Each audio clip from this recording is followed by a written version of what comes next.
Welcome to Frontlines. I'm Karnig Kerkonian, joining you today, as always, with my co-host and friend, Garo Ghazarian. We welcome our viewers from across the United States and Canada, from Europe and the Middle East, from Australia and South America, and of course, from Armenia and Artsakh. The last several weeks has proven quite trying. Each day, perhaps historic in and of itself, and not necessarily in the good way. Azerbaijan's repeated aggressions, continued cultural desecration, and its commitment to ethnically cleanse Artsakh remains its state policy. The war in Ukraine only propelling the West into Azerbaijan's lap, while in Yerevan the government speaks and seeks a peace agenda. The reverberations throughout Armenia and Artsakh have been clear. Protests have been growing in Yerevan, and the National Assembly in Stepanakert made a clear and unified demand that its right to self-determination shall be respected and protected. Perhaps the clearest red line was drawn by the Foreign Minister of Artsakh himself, David Babayan, who just a few days ago stated in no uncertain terms that there is no possibility of a future in Artsakh, Artsakh in Azerbaijan. And in fact, the only future of Artsakh in Azerbaijan is one thing: genocide. These are important words. They mark a moment in the history of the Armenian people like few moments ever have. On the eve of the commemoration of the Armenian genocide, over 107 years since the genocide began, our people face the reality that it has not ended, that the genocide is ongoing, and that the Turk will not stop until the Armenian is eliminated and rendered meaningless in his own homeland. This is a fate which our people should have protected against for decades. Never again should have meant never again. And today, when the men and women of Artsakh stand within a gunshot of that annihilation, it is beyond incumbent on each of us to remain vigilant, to remain in the know, to remain involved, to remain awake, to remain strong, and to remain at the side of each and every one of our Artsakh brothers and sisters. Nations are built on that collective resilience, and we must remain resolute. We must struggle every day as if the war has not stopped, because it has not. And we cannot allow Artsakh to be delivered into the clutches of an Azerbaijan intent on destroying our people. And with that, I want to pass it on to Garo to introduce our special guest for today. Thank you, Karnig. Good day, everybody in the United States. Good day in Armenia. Good day in Artsakh. I'm pleased to have with us today our guest, Anush Ghavalyan, who, as Karnig pointed out, personifies all things about being resolute, all things about being awake, not just at times of active warfare, but at times of tacit warfare and cultural genocide and daily threats that continue to cause the people of Artsakh to be resolute, because there is no other option. Those of us in the diaspora seem to be going about our daily lives.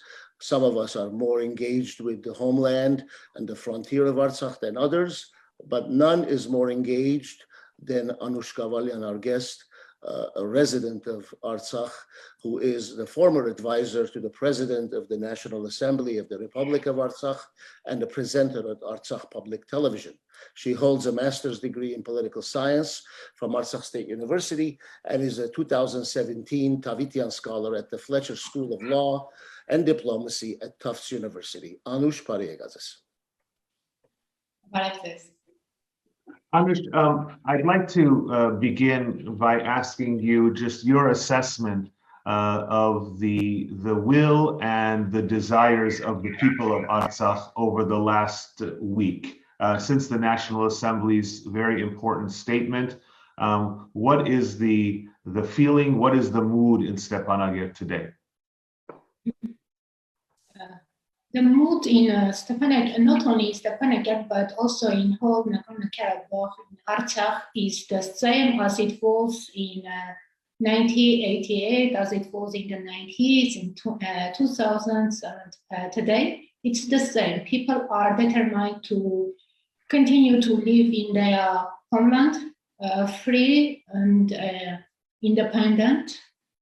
So nothing has been changed so far from this point of view, and nothing can stop us, the people, to give up on their dreams to live free and independent. So that's what we have for now.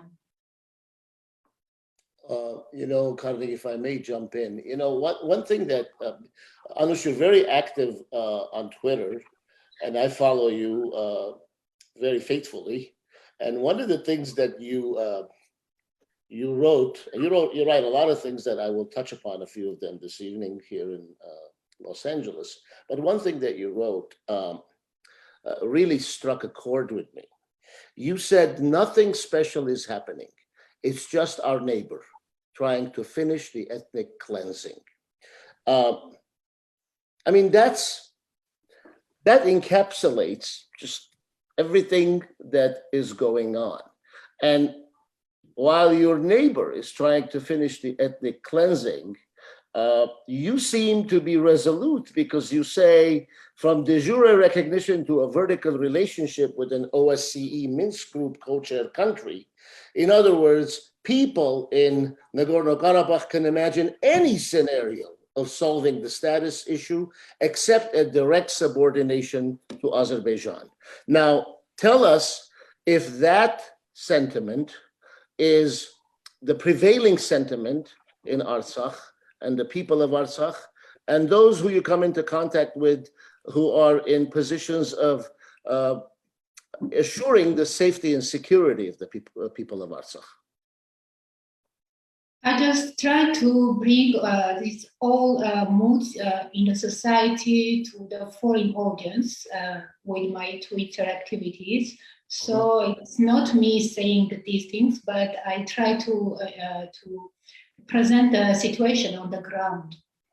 So while I was posting about the thing regarding the ethnic cleansing, that nothing special is happening, and I didn't even imagine that Simon Malakian will bring this phrase to the time.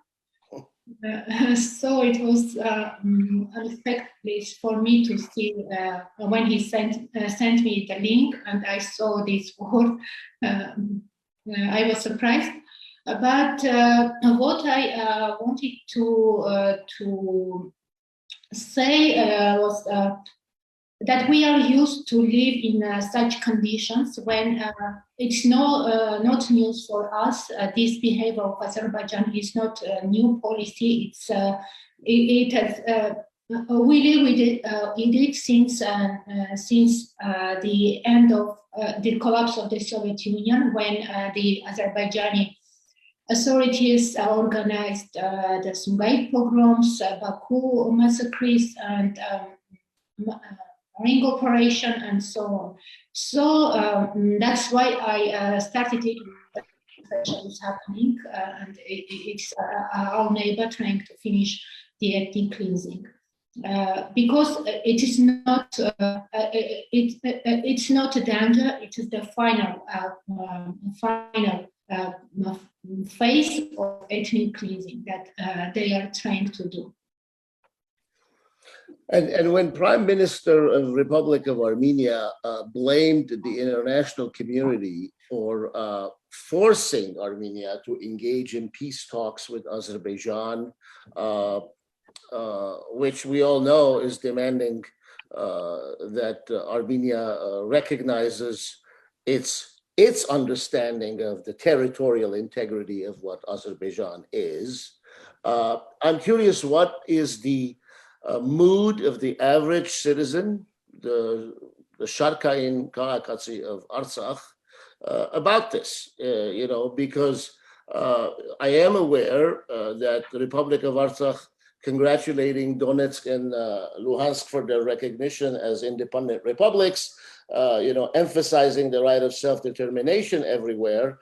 Are the people of Artsakh going to continue to accept, if you will, someone other than elected by the people of Artsakh speaking for Artsakh, because it's been a very big issue with me and many others that the people of Artsakh should speak for Artsakh, not the OSCE co-chairs, and certainly not someone sitting in Yerevan, considering what the latest developments have been. So if you can tell me, is the Artsakh accepting the explanation that it is forced upon Republic of Armenia to make peace with Azerbaijan and defer the Artsakh issue and classify it as just a safety security issue? Let's start with the fact that these discussions on status are not new, and these discussions were taking place during all these 3 decades after the ceasefire in the 90s. So every time there is some statement regarding the status, regarding the fate of Artsakh, it brings much noise that it is in reality. One thing that I would like to emphasize is that the reality on the ground is quite different. The reality on Facebook and in media. I mean, in Armenian Facebook. There is, to my observations, there are two main differences that I can notice on the ground and in Armenian Facebook.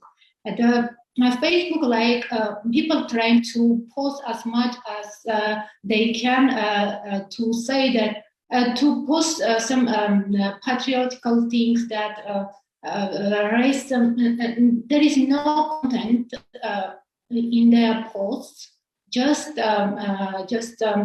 emotional expressions, and I don't see discussions, meaningful discussions among Armenians regarding the many issues, not only about the status, but also about the post-war rehabilitation, what we want as a nation in whole.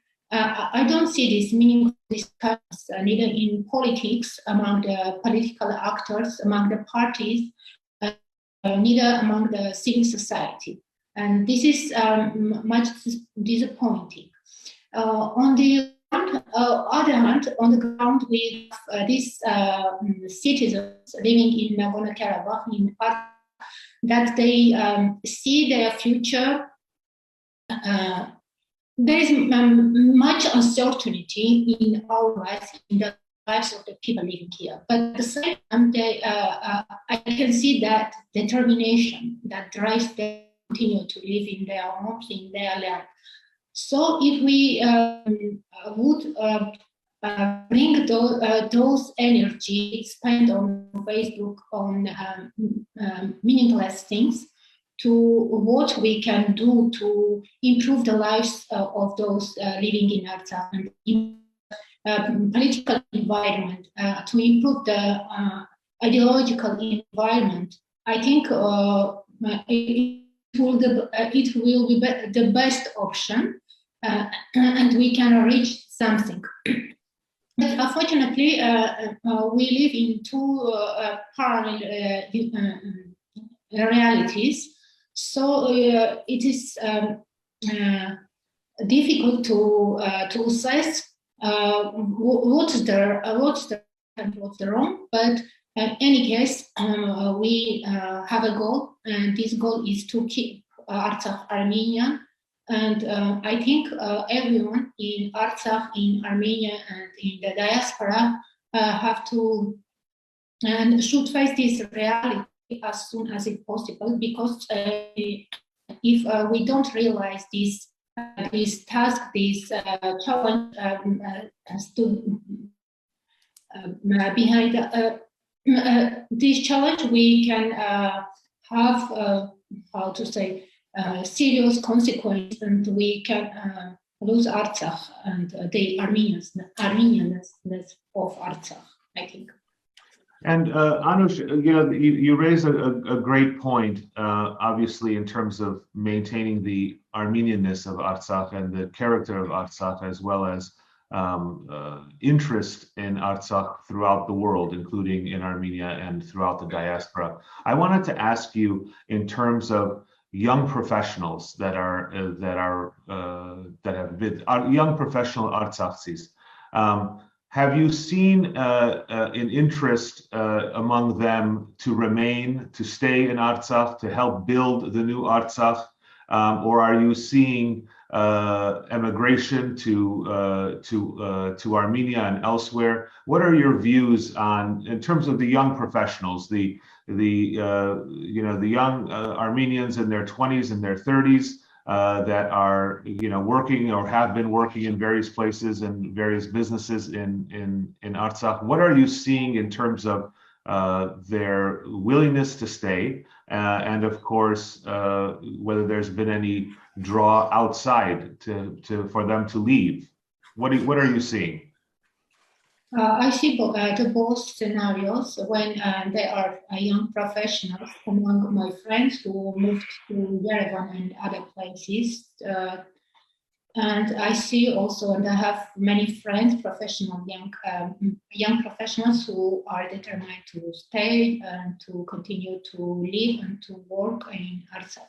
So it's different, and it depends on the personality and his or her perception of today's reality and fate of Artsakh. But we can see the both scenarios. And if I can follow up just real quickly, one thing that we haven't heard about a lot lately, unfortunately, and whether or not you have any information on this would be helpful, is that the status of the POWs from the war, and also the refugees that had the internally displaced people from Hadrut and Shushi. What has their status been within resettlement in Stepanakert or other places in Artsakh? What information do you have about the reality on the ground for many of those families that are either waiting for a loved one who is still a POW, or have had to leave their homes and have had to relocate in other parts of Artsakh?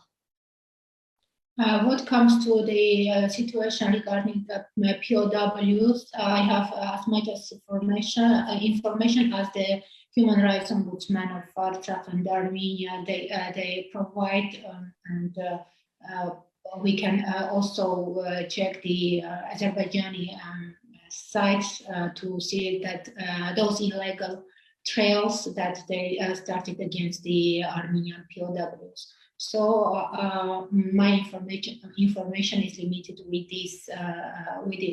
But what comes to the IDPs from the territories that now are under the occupation of the Azerbaijani troops, the part of them who were in Yerevan and other places of Armenia, they returned after the ceasefire, and the government solved the housing issue. Not their own houses, because but they are now, of course, the conditions of their house is not as good as we want to see, but the government promised to solve this housing issue for IDPs within 3 years, so we are looking forward to it. And they live in Stepanakert. Some part of them lives in other settlements of Artsakh. So wherever there is an opportunity to host IDP family, the villages take care for them. So the main part is concentrated, I think, in Stepanakert. I'd like to ask you, Anush, about the presence of any international organizations currently in Artsakh. I know you and many others speak about the need for engagement and the need for humanitarian issues to be addressed in the region, the cultural heritage preservation issues, and the French government in that respect has paid great lip service. I just would like to know if anybody is out there anywhere in Artsakh from any of the European countries or from the US for that matter, other than the Russian peacekeepers being there, maintaining the safety and security to the best of their ability today. It's sad to see that after the first war in Artsakh in the 90s, the Azerbaijanis who became IDPs and refugees from Nagorno-Karabakh and from Armenia, they got that status and received thousands of millions of dollars from the international organizations, including the UN Refugee Agency. So we can't get the same for our IDPs and for our Armenian refugees from Azerbaijan and other occupied territories of Artsakh. So also there was a point in the ceasefire statement that the UN Human Rights High Commissioner for Refugees, this office will be engaged in the post-war rehabilitation activities in Artsakh in Nagorno-Karabakh. We don't see this engagement so far, and we don't receive any kind of humanitarian assistance from any international organization, except the Red Cross operating which has its office in Stepanakert, and Azerbaijan does everything to relocate the office from Stepanakert. So we have also this problem. But the Red Cross is the main, let's say, humanitarian organization operating in Artsakh and providing humanitarian assistance to the IDPs from the occupied territories. So no Amnesty International or nothing like that. And also the Russian peacekeeping forces, they regularly provide humanitarian assistance to some boundary villages, and we have this assistance also coming from the peacekeeping contingent. And what is the situation now with respect to the electricity, the water supply? We know of all the interruptions not too long ago. Is it quiet and normal, if normal can be a word that we can use? Right now, everything is normal, and this electricity, gas, and water. We don't have any problems regarding with this civilian infrastructure right now in Artsakh, and also the official statements and official press releases coming from the government bodies. They say that also the situation on the line of contact is kept, and there are no major violations of the ceasefire. Anush, I wanted to ask you, during the war, there was quite a bit of interest in getting information out, to get information about the war to outside press and news agencies. And currently, you're in your new position, you're at Artsakh Public TV. I wanted to ask a question regarding press.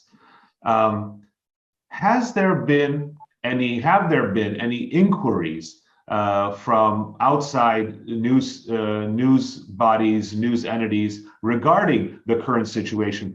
For example, with respect to the gas situation, with respect to the incursions, does Artsakh Public TV get any contact from outside sources to find out what is happening on the ground? And I'm talking about non-Armenian sources, whether it's the Western press, whether it's not the Western press. whatever. I would think that there's a need to get information out to the public, to the world. What is your assessment of in the post-war period at the interest of news entities, global news entities, about what is happening in Artsakh and what is happening to the people of Artsakh?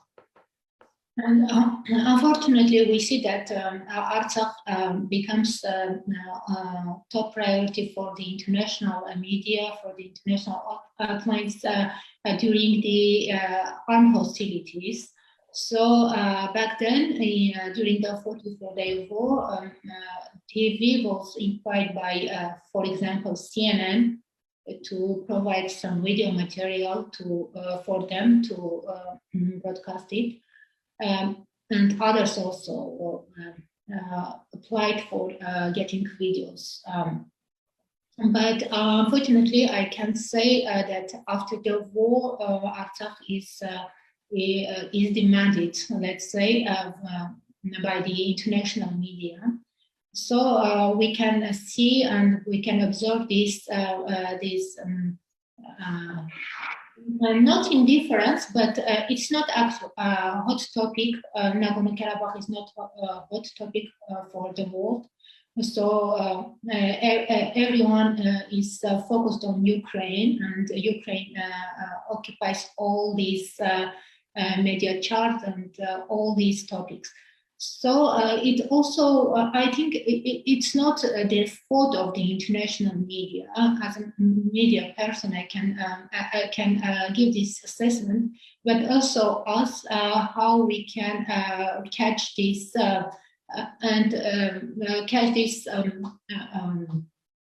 which like Russia's engagement in Ukraine, Russia's war in Ukraine, and use this. I don't mean use this war, but use this correlation with our conflict, with our region, to introduce also our problem. Because as we know, it was the main reason and the main driving force for Azerbaijan to start escalation in March in the area of Farukh and Kharamort, because everyone is busy in Ukraine, and Russia, who is doing, which is the main peace guarantor in the region, is busy in Ukraine. So it was the best condition and the best time to start escalation, because nobody will care what's going in Nagorno-Karabakh, as everyone is occupied in Ukraine. So it's also up to us to try to bring our issue into the attention of the international editors, to foreign journalists, and to bring this to foreign audience. And can I follow up real quickly, Garo? And in fact, I want to ask you, Garo, this question, because I think that there's something very poignant about what Anush just said, and I feel that while it's not the fault, let's say, of Western press or international media, I don't think the same could be said for the Armenian community at large, right? I think that the apathy that we've been seeing and the lack of vigilance on this front really is a little bit, not a little bit, it's quite concerning, because I do think, and Anush, you can correct me if I'm wrong, that when we didn't have international media at the beginning in the war, covering the war, there was a lot of vigilance and activism by Armenians throughout the world, whether it was on social media platforms or making contacts with press agencies and what have you, to get news about what is happening. I feel, Garo, that that the diaspora especially is supposed to fill in that gap. Is supposed to bridge that, Artsakh to the world, when Artsakh can't do that or is unable to. If there's lack of interest in what's happening, I know you've spoken on these points before, Garo, and I don't mean to put you on the spot with a question directed at you, but what are your thoughts on that in terms of our communities or just even individual Armenians? I mean, Anush, you yourself have done a pretty amazing job at really broadcasting, even just through your Twitter. If we just look at your Twitter channel, that in and of itself has done a great service in amplifying information from the ground, what is happening daily at key critical moments in our history, in the current events. And we saw a lot of the beginnings of that during the war, and then we don't, and it's almost frightening. And Garo, you've always tried to invigorate our people, and isn't this one of those places where we need to step up? Well, there's a reason. It's not about what we don't see anymore from our people to the degree that I'd like us to see. It's about what we do see. It's not what we're not seeing, but what we are seeing. You see, during the war, everybody was, during the 44-day period, if you will, everybody was out, active on the streets or in different formats, bringing the Artsakh issue to the forefront of people's minds, if you will, and their ears. After the 44-day war, and now we have 18 months have gone by. It's not that they're not active, our fellow compatriots. They're active, all right, but they're active pointing the finger at one another. They're active on social media and elsewhere, using all sorts of foul language, using all sorts of critical analysis, if you will, if you want to call that analysis, and just pointing fingers and blame everyone else except taking some responsibility individually and collectively to continue to echo and raise the issues that need to be raised. You don't see Anush Ghavalyan on her Twitter channel criticizing other Armenians or other Armenian organizations for that matter. You see her pointing out the obvious so that the international audience can see it.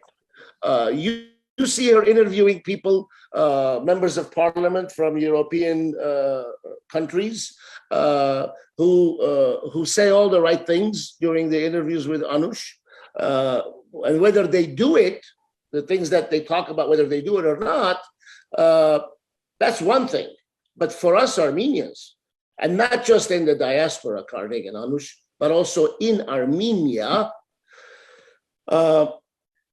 very little, by my personal standards, very little is being done to keep the Artsakh issue, the Artsakh human rights issue, the Artsakh self-determination issue alive. Look, with all due respect to someone, engaged in a sit-in or a hunger strike at Opera Square right now, but you know what? I was attending hunger strikes and sit-ins 10 years ago.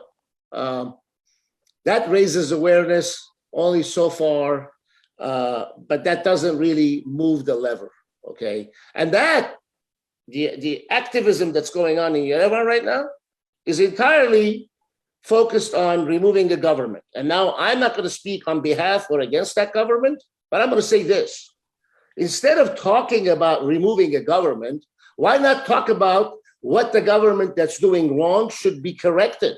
I'm not hearing what the alternatives are. I'd like an alternative, I sure would, but I'm not hearing what that alternative is. And instead of talking about what's wrong in my house when the enemy is knocking on my front door, and I should be getting on a phone call and letting the neighborhood know that outside my door somebody is going to cut my head off if they get in, I'm busy bickering with my brother inside my own house. And that's what we are guilty of. We are guilty of forgetting the thousands of martyrs. Yeah, we remember them and we'll remember them again on April 24 and we'll turn April 24 into the struggle for the people of Artsakh this year. And I will do that in my public appearances later on this week.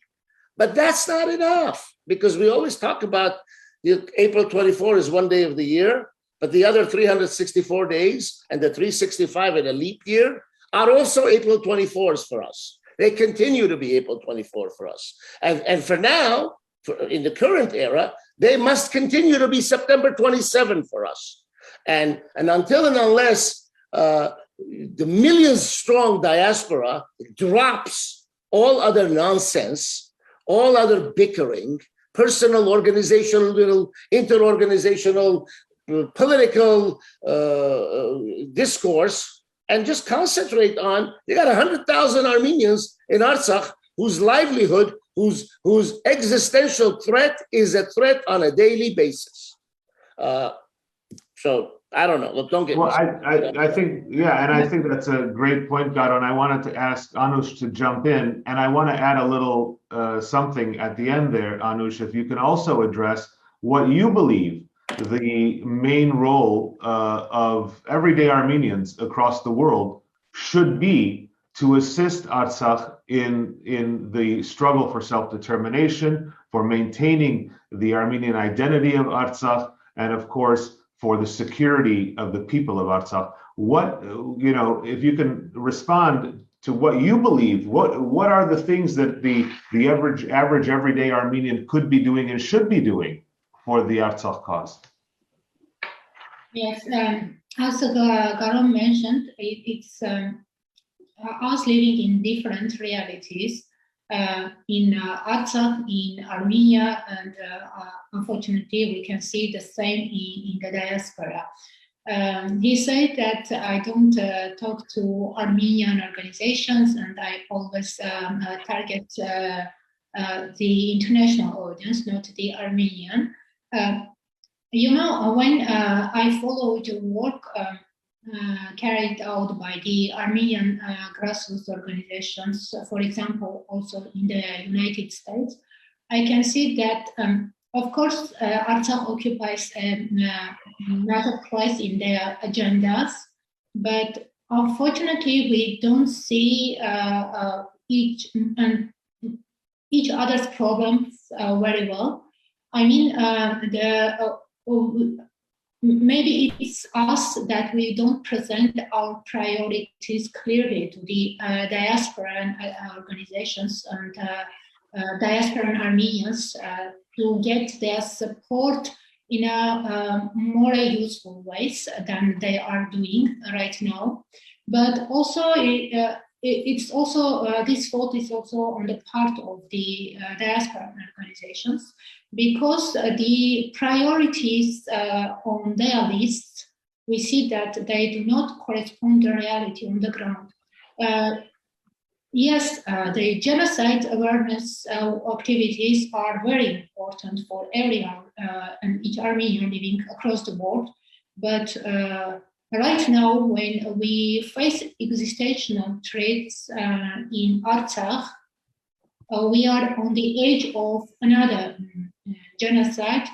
We can't just look at this reality through our fingers and don't realize its possible consequences, and live in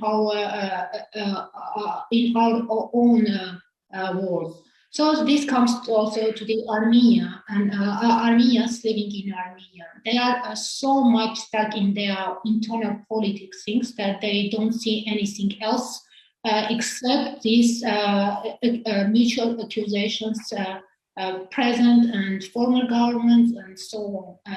It's really dangerous for the fate of Armenia. And here we have Artsakh Armenians who are like they are uncertain about their future, but at the same time they are determined to continue to live in their homeland. So from the one hand, we have this uncertainty regarding the status, regarding the fate of Artsakh, the Armenianness of Artsakh. And on the other hand, we have this internal political things in Armenia, and diaspora focused on issues also of Armenian importance, but not as much crucial at this point today, at present realities, than the fate of Artsakh is.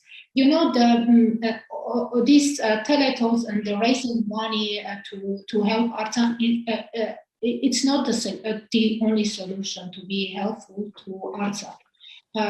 For example, if we talked about the foreign media and raising awareness about current problems in Nagorno-Karabakh for foreign audience.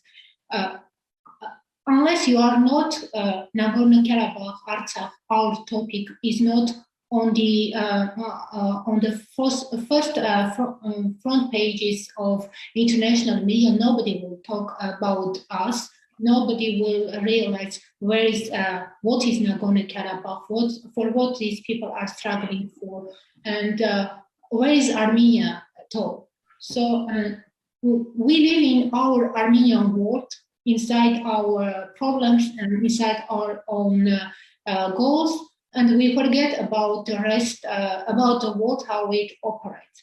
If you are not on the front lines of New York Times, Washington Post, Le Monde, I don't know, Vedomosti and other major international media outlets, then you don't exist. So you don't complain that Azerbaijanis are coming and they are killing us and nobody is responding, nobody reacts. This is the main, I think, the main problem, that we don't feel each other in Artsakh, Armenia, and diaspora, and our activities and our efforts are not joined to solve the issues of Armenian importance. You know, I think both of you highlighted a point that I think is extremely important, and that is, you know, genocide awareness is important, but really it's important for a purpose. You know, the reason why within international law and the international community generally, there's always a push to recognize genocides is that to prevent them in the future. Without understanding the current situation in Artsakh as a continuum of that centuries-long process, you know, we're doing a disservice to ourselves. We're doing a disservice to our own compatriots in Artsakh, most especially. And we're also doing a disservice to the entire movement of genocide recognition. The entire point of genocide recognition is not only to say, yes, this happened. Those are factual issues that are without a doubt truth. Recognition is that act which requires people to step forward and say, we have acknowledged this so that it doesn't happen again. And I think this is where we have to rally ourselves and understand that it's shocking, quite frankly, that in this day and age, in our lifetimes, as it was a century ago, we're facing a very similar threat. And, you know, when we talk, and a couple of our viewers had mentioned a couple of questions that I want to raise with you, Anush. One is, Shahen Alababian asked, do you feel that you have the support of the Armenian people in Armenia? Is that something you feel, perhaps personally, or whether in the community? What are your thoughts on that? I think that's an important question. Yes, when I was complaining about these three worlds of Armenian realities, I don't mean that we don't we are left alone in Artsakh. Of course, we feel the support coming from Armenians living in Armenia and also Armenians living in the diaspora. So we are not left alone, and not in word, but also in practice, in our daily life. We can see that support and feel that support. My point was not about that. My point was about the general understanding of the challenges and the situation that now the Armenians in Armenia, and not only in Artsakh, but also in Armenia, face these challenges coming from their neighbors. And if I can just follow up with that, with another point that is circulated, and we've heard it in private conversations and public conversations, and that is direction. What are we rallying around? What is our point of what are the objectives? And I hear in what you said and in what came out of the National Assembly in Stepanakert, a very clear red line, right? Everybody agrees, at least in Artsakh, everybody agrees, and I would hope that throughout the world Armenians agree that Artsakh will not and cannot be a part of Azerbaijan. It just cannot, because that will result in ethnic cleansing and genocide. That's the only thing that will result from that. Do you find, Anush, that is an issue that is disputed in Artsakh, or are you confident that that is a point that everybody agrees about? Yes, that's the right line for Artsakh and for all those living here. You can't find anyone who has that's opposite opinion, that they can imagine the coexistence with Azerbaijanis and the Baku region.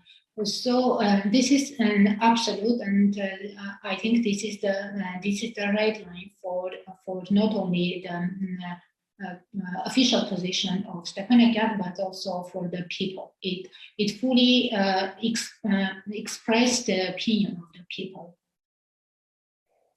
And where does the sentiment of the further the international community moves away from Artsakh, pushing Artsakh towards Azerbaijan, the closer and quicker Artsakh turns to Russia? Where does that fit in, Anush? It's where that's coming from, right? Yeah. You learned my Twitter feed. I know your Twitter inside out. Yes, I do. Actually, it also reflects the reality on the ground, and we saw that this coming from the international community, and also from expressed also by the Prime Minister of Armenia regarding the changes of possible status of Nagorno-Karabakh. So, when the EU special representative, for example, visits Yerevan and Baku, and for the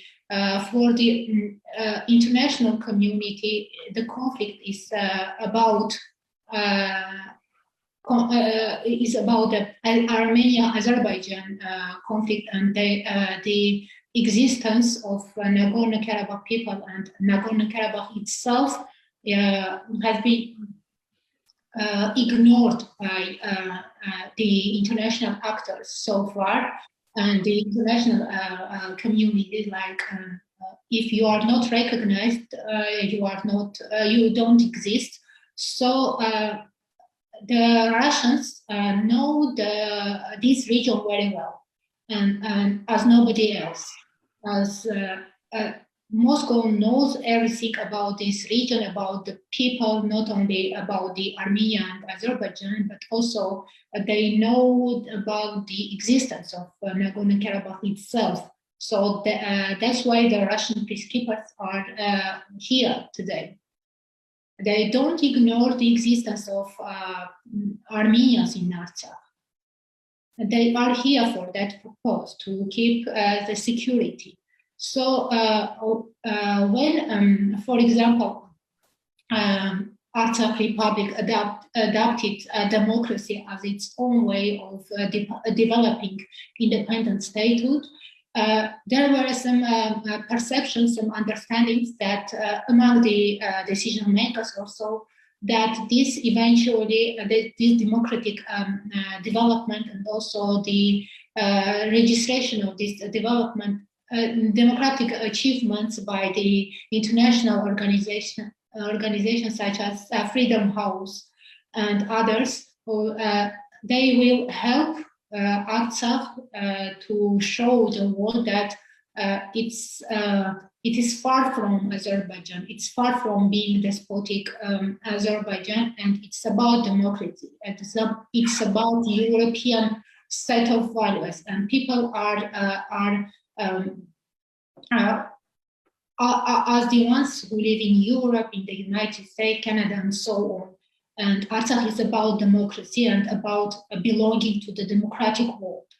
But the 44-day war showed that this democratic West and others are just are limited with some concerns or deep concerns regarding the situation on the ground, regarding the armed aggression by Azerbaijan. So it was Russia at whose initiative the ceasefire was launched. And Russia's mediation role was also crucial in to stop the war in 90s and also the April 2016 war. So as nobody else but Russia understands this region and this conflict. So when the international community tries to solve this conflict through the mechanism, through the vision that doesn't exist and couldn't be applied to these conflicts because they don't understand this conflict. They just, or maybe they just ignore the main reasons and the main problems that this conflict brings. So when you have this ignorance by the international community, by the OIC Minsk Group co-chair, they don't visit Stepanakert, let's put this way, and they don't take into consideration the will of the people, the opinion of official Stepanakert. You think that it's okay. Yes, it's their position. It's okay, but that's why that's the reason that pushes Artsakh to seek more Russian presence in this region because if not Russian peacekeepers, we know that Azerbaijan will not.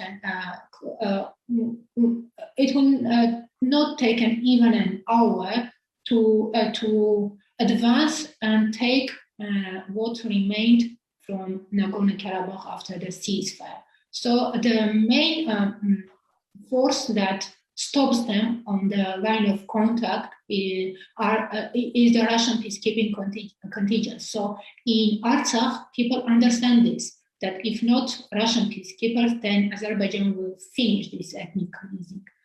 And I think that's that maybe I am wrong, but I think that was the main reason that drive President Harutyunyan to also observe possible relationship with Russia, because the Russian role in ensuring security and safety of the people of Artsakh is crucial at this point.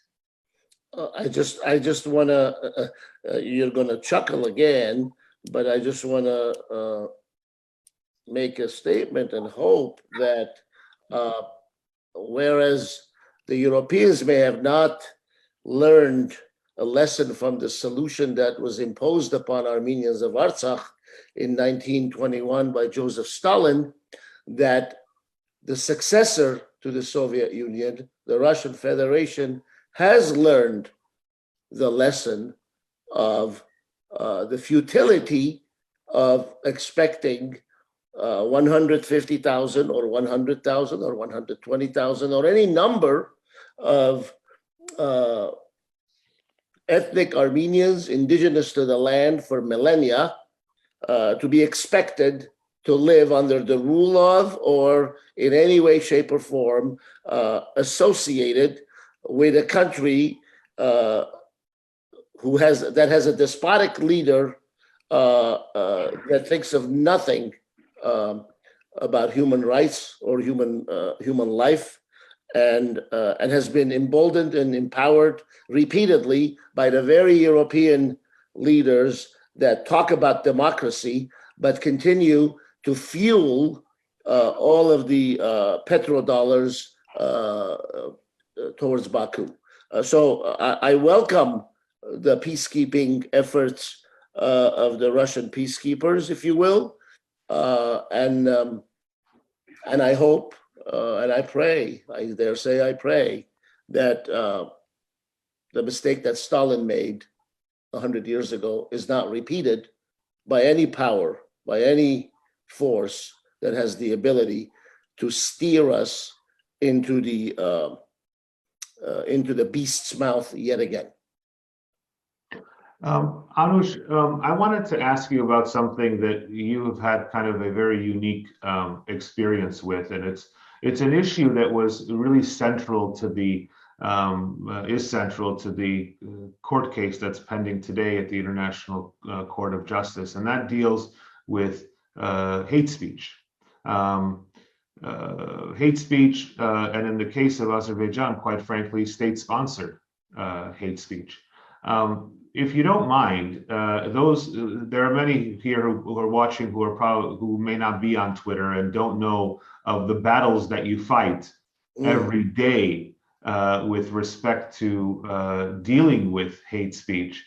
I was hoping you can talk a little bit about that, and more importantly, about your approach to dealing with it, because I do believe that you have an uncanny ability to deal with those types of threats in a very unique way that is quite dignified, I have to say. So if you could talk to our viewers a little bit about the hate speech that you've experienced on Twitter and perhaps even elsewhere, I'm not sure, and how it's tied to the regime in Baku. In other words, statements coming out of Baku, how that impacts the increase in hate speech and directed towards Armenians, and how you deal with them. Yes, this is the main problem that every Armenian faces in Twitter once he or she is being registered and starts to post. Even if you don't post anything, you just will share some music video from YouTube. It's guaranteed that you got some comments by the Azerbaijani users, some post comments that they are drive with hate and this anti-Armenian intention. So even your Jan, the last names, just the Jan part is enough to be target, to become target of their hate speech.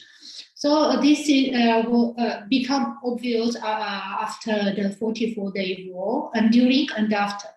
Before, of course, we had these manifestations of hate speech and the anti-Armenian propaganda, Armenophobia in social media, but it becomes more obvious and more strong, let's say, during and after the 44-day war. And now they concentrate all their anti-Armenian hatred, these Armenophobic things against Armenians presented in social media and posting there. And it's not only my problem, but all Armenians face this problem. And you can see that the newcomers on Twitter, the first thing that they complain is that they are attacked by Azerbaijani users, and these attacks and these comments, they are very sensitive, and they also attack their appearance, I don't know, everything, their names, their surnames, appearance, I don't know, everything. They attack everything that they can relate with Armenian nationality. How I fight against this? I just ignore them, and from time to time I will make some posts about this, and we'll do it with cynicism and with sarcasm, So they trained me a lot with these Armenophobic things. So they trained my resistance, and I'm thankful for them for this skill. And you either ignore them, their comments, or you become an hostage of their Armenophobic things, and you can survive in this environment. You either close your account or stop posting things. The best solution that I recommend all my friends and those who face this problem is just ignore these Armenophobic things. That's the main idea. Karnig, if you take a look at our announcement of this program on Twitter, you won't see it now, perhaps, because I've deleted and banned some of these Turkish Azeri commentators, if you will, who, yes, they attack Anush regularly, and I guess we got also from Pakistan and other places. Yeah, we got some of the benefit of that, but look, Anush, you're absolutely right. You either pack up and leave, or you ignore and go forward. And these people don't matter because they're not even real. They don't even go by their real names, unlike you, unlike Karnig, unlike myself, unlike many people who stand by their beliefs and their opinions, and they advocate them and take the consequences, good, bad, or otherwise. Karnig, do we have any additional? I just have one quick final question. I know we're past our hour, Anush, but I want to ask you perhaps a personal question. If you could tell our viewer, you have an interesting history in terms of where you're from and how many times you've had to leave and come back. Would you mind telling our viewers, because it shows your resilience, Anush, and I think that we could, maybe that's kind of the closing comment, of maybe a little bit personal, but just to ask a little bit about your own personal history, because I do believe that, national ties are built on personal relationships, and you have a very unique, perhaps not a unique, but an interesting story, and I think that it's probably worth it for our viewers to hear it. Yes, I'm okay with sharing my personal story and personal experience. And I was born in the village of Tarish, North Martakert. It's currently occupied by the Azerbaijani forces. I was raised there, went to school, and all my childhood was spent there. And my mother, father, and my parents, and also my grandparents are all from there. And my roots are from this village. And the most unique thing about our village is that it faced 3 wars in the 90s. It was occupied for 2 years.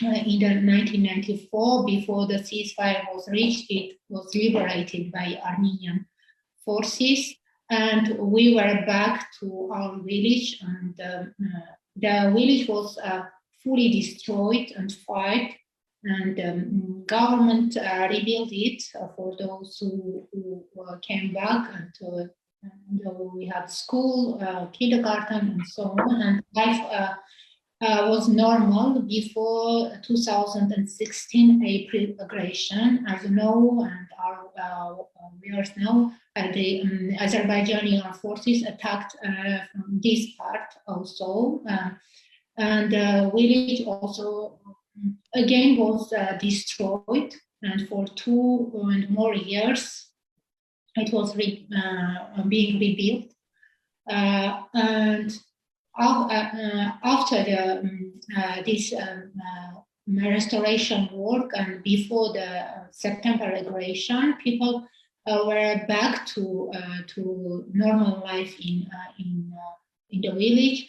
But unfortunately, the September aggression again stopped the normal life, and this time for fully ethnically cleansing the village. So the war, the conflict, and all this liberation movement has a personal, is a personal for me and for my family, and I know for my fellow people living in Artsakh, and they face all these things. But as my mother puts it well, she said when she was back from Yerevan, that she went during the armed hostilities, and my mother and also father, they said that they will back to Stepanakert, to Artsakh, because they say that we lost our home, our village, but not our homeland. So we will continue to live in our homeland. And in the person of my parents who lost their home for 3 times, and still they are the kind of persons who are still determined to live in their homeland, even after all these things. I think that we don't have right, let's say, to give up and to stop fighting for restoration of our rights, including our right to home and our right to live free in our homes. Anush, thank you very much. I think those are powerful words to close on. Not only does it demonstrate your personal resilience that we all see on Twitter, but maybe people have not known or did not know your own family's history of resilience. And I think it's important, and I appreciate you sharing that with us. And thank you again, Anush, for joining us today. I want to pass it on to Garo for his final remarks before we close up. Thank you. Thank you, Anush, for joining us. I'm going to say this. I want to leave with the question, are we looking at the end of the Armenian sovereignty of Armenia in our lifetime? Because Artsakh's status is critical to Armenia's sovereignty. The people of Artsakh's security is critical to the security of the people of the Republic of Armenia. And if that doomsday is upon us, it will not be the fault of any outside power, but it's going to be our own fault, our own mishandling, our own misreading, and our own internal opportunism from within. And I'm talking about Yerevan now. I'm also talking about the diaspora tacitly not rising and being lukewarm at best. As our dear friend Geram Stepanyan said, war crimes and acts of genocide during the 44-day war are vivid evidence that the people of Artsakh cannot ever be part of Azerbaijan, cannot possibly have guaranteed rights under that scenario. Even if the most combat-ready peacekeeping forces and international organizations are deployed in Artsakh. Now, that is just one of the reasons, just one of multiple reasons that negotiators, whether it's the Prime Minister of the Republic of Armenia, the Foreign Minister, the Special Envoy going and meeting with his counterpart in Ankara, all of these individuals from the Armenian side must understand that they cannot just make an object out of the people of Artsakh. And yes, they're going to say, we're not doing any such thing. But, at the end, the writing is on the wall. And if you are going to have discussions, and part of the discussions does not even take into account prisoners of war that are still languishing in Baku prisons, I don't know what else I would classify it other than objectifying human lives. If you do not take the opinions of the people of Artsakh into account and negotiate something which is simply unacceptable to the people on whose behalf you're negotiating, then what are you accomplishing if not the end of the safety of the people of Artsakh, and therefore, by extension, the end of the sovereignty of the Republic of Armenia that would follow That is why I got to continue. I must continue to insist that the people of Artsakh must be the ones negotiating on their own behalf. I've been saying this for years and years. I don't understand the logic that in my street, some other household owner is going to talk about what I can do in my backyard or not. And I'm not going to be at the negotiating table. 100,000 people's destiny cannot be decided by some signature signed off in Yerevan or in Baku. You know, I'm sick and tired of people paying lip service about rights being protected. But in the end, all I see is that political interests are being protected.